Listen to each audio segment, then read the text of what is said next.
ముందుగా తెలంగాణ వార్తలు చూస్తే కాంగ్రెస్కి ఏటీఎం, రేవంత్ సర్కార్పై కేంద్ర హోంమంత్రి అమిత్ షా ధ్వజం. బీఆర్ఎస్ ప్రభుత్వానికి మించి అవినీతికి పాల్పడుతోందన్న అమిత్ షా, ఈ ప్రభుత్వానికి నోకలు చెల్లే రోజులు వచ్చాయి అంటూ ఆయన వ్యాఖ్యానించడం. అలాగే నక్సల్స్తో చర్చలు కూడా సాధ్యం కాదని చెప్పారు. జూనియర్ డాక్టర్లకు స్టైఫండ్ పెంచారు. ఇక బీజేపీ తెలంగాణ అధ్యక్ష పదవి ఏకగ్రీవంగానే జరగవచ్చు. ఈటెల అలాగే రామచంద్రరావుల్లో ఎవరో ఒకరికి ఆ పదవి దక్కే అవకాశం ఉంది. ముందుగా ఇక ఏపీ వార్తలకు వెళ్తే, ఈ పాపం సర్కార్దే, దిక్కుతోచని స్థితిలో మామిడి తోటలను నరికేస్తున్న రైతులు, ప్రత్యేకించి చిత్తూరు తదితర ప్రాంతాల్లో ఈ తోతాపురి ఈ మామిడి తోటలకు సంబంధించి రైతులు చాలా కష్టాలు పడుతున్నారు.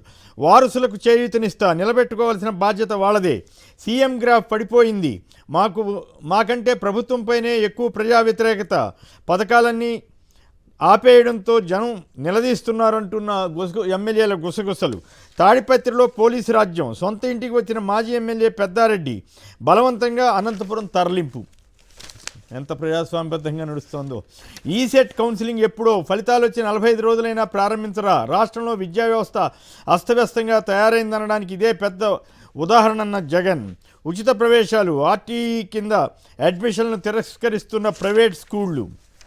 ఇక చంద్రబాబు గారు మొన్న హైదరాబాద్లో ఒక టీవీ ఛానల్ పైన జరిగిన దాడిని ఖండిస్తూ ఆయన ఒక ప్రకటన చేశారు. టీవీ ఛానల్ కార్యాలయంపై దుండగులు దాడి చేసి విధ్వంసం సృష్టించడం దారుణం. ప్రజాస్వామ్యంలో ఇలాంటి దాడులకు చోటు లేదు. బెదిరింపులు, దాడులతో మీడియాని కట్టడి చేయాలన్న ఆలోచన మంచిది కాదు. ప్రజలు, సమాజం దీన్ని ఆమోదించరు అంటూ ఆయన ఆ టీవీ ఛానల్ యాజమాన్యానికి, సిబ్బందికి సంఘీభావం తెలిపారు. నిజంగా స్వాగతించాల్సిందే.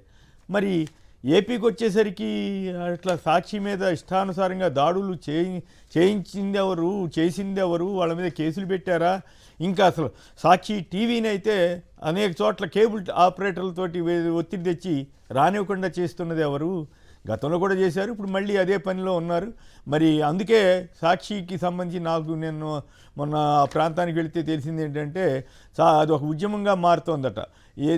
ఈ కేబుల్ టీవీ ఆపరేటర్ల మీద ఒత్తిడి తెచ్చి ప్రభుత్వం తీస్తుండటంతో మాకు సాక్షి లేకపోతే మాకొద్దు, మీ కేబుల్ టీవీ కనెక్షనే వద్దు అని చెప్పి ఎవరికి వాళ్ళు డిష్ టీవీలకి, అంటే టాటా స్కై ఇటువంటివి ఉంటాయి కదా, టాటా ప్లే, వీటన్నిటికీ వెళ్తున్నారట. కాబట్టి ప్రజలు అంటే మరి ఏపీలో పెట్టుబడులు రావాలి, పెట్టుబడులు వస్తాయి, భూతాలు దెయ్యాలని చెప్పిన చంద్రబాబు గారి ప్రభుత్వం మరి ఇట్లాంటి ఎందుకు చేస్తుంది? ఒక పక్క ఎమ్మెల్యేలేమో పరిశ్రమలు దాడులు చేస్తారు, ఇంకో పక్క ప్రభుత్వమే ఏకంగా మీడియా సంస్థలపైన దాడులు చేస్తూ ఉంటుంది. ఈ పరిణామాలన్నిటి మీద కూడా చంద్రబాబు గారు స్పందించి ఉంటే బాగుండేది. అలాగే ఇక పవన్ కళ్యాణ్ గారు, జనసేన వారు కూడా చాలా ప్రజాస్వామ్య వ్యతిరేకమని ఖండించారు. అయితే వీళ్ళు ఆ టీవీ ఛానల్ వారి తమ్మునేల్సి వాటి జోలికి మాత్రం వెళ్లకుండా కేవలం ఖండించారు. ఓకే, ఖండించడం, దాడిని ఎవ్వరం సమర్థించం, దాంట్లో అనుమానం లేదు. కానీ ఈ డబుల్ గేమ్ మీదే అందరూ వ్యాఖ్యలు వస్తున్నాయి. ఈ లోకేష్ గారు కూడా ప్రజాస్వామ్యంపై దాడి జరిగినట్లుగా చెప్పాలంటున్నారు. ఆయనేమో అక్కడ రెడ్ బుక్ అవన్నీ చెప్తుంటారు, ఇక్కడ మాత్రం ప్రజాస్వామ్యం గురించి చెప్పారు. ఇక ఇంగ్లీష్ పత్రికల్లో ఒక దాంట్లో, again proved that he is TDP CM, not Andhra Pradesh CM, Naidu slams attack on TV channel office అంటూ హిందూ బ్యూరో అట. ఆసక్తికరంగా ఉంది. హిందూ బ్యూరోలో ఒక వార్త వచ్చింది. అక్కడ తెలంగాణలో ఒక రకంగాను, ఏపీలో ఇంకో రకంగాను వ్యవహరిస్తున్న తీరు మీద ఆయన దీని మీద. ఇక దమ్రో దమ్, కోరలు చాచిన గంజాయి మాఫియా, మత్తులో జోగుతున్న రాష్ట్రం, కూటమి ప్రభుత్వ పెద్దలే సూత్రధారులుగా దందా, గంజాయి స్మగ్లింగ్ గేట్వేగా ఏపీ మారిందంటూ వార్తనిచ్చారు. మంగళగిరిలో కొకైన్ ఎలా దొరికింది, దీని వెనక ఎవరున్నారో ఎందుకు తేల్చలేదు. సీఎం నియోజకవర్గం కుప్పంలో గంజాయి కోసం టీడీపీ కార్యకర్తలు కొట్టుకున్నారు. రాయదుర్గంలో టీడీపీ నేత మామిడి తోటలో గంజాయి సాగు. రాష్ట్రంలో నెలకు 2000 కోట్ల గంజాయి వ్యాపారం. మాఫియా నుంచి ప్రభుత్వంలోని పెద్దలకు కమిషన్లు, అందుకే ఉదాసీనం. లిబరేషన్ కాంగ్రెస్ పార్టీ అధ్యక్షుడు మాజీ ఐఏఎస్ బీఎస్ఆర్కేఆర్ విజయ్ కుమార్ వ్యాఖ్యలు, సంచలన వ్యాఖ్యలు. ఇక వీళ్ళు తెలుగుదేశం పత్రికలే రాసిన కొన్ని వార్తలు. పర్మిట్తో ఆదాయం పెంచుదాం, పర్మిట్ రూములతో 200 కోట్ల రూపాయల రాబడి రాబోతోందని వాళ్ళు రాసుకున్నారు. విచిత్రంగా ఏంటంటే, అసలే మద్యం బెల్ట్ షాపులు అనుకుంటే ఇప్పుడు అవి చాలు అన్నట్టు పర్మిట్ రూములు కూడా. ఆషామాషిగా తీసుకోవద్దు, నెలపాటు పార్టీ యంత్రాంగం అంతా ఇంటింటికి వెళ్ళాలి. కూటమి ప్రభుత్వ విజయాలను ప్రజలకు చెప్పాలి.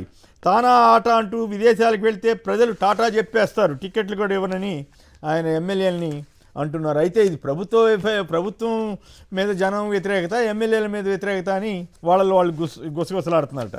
ఎమ్మెల్యేలు తీరు మార్చుకోండి, చంద్రబాబు సూచన. టార్గెట్ 2029, ఇందుకోసం కఠినంగా ఉంటా, జనంలోకి వెళదాం.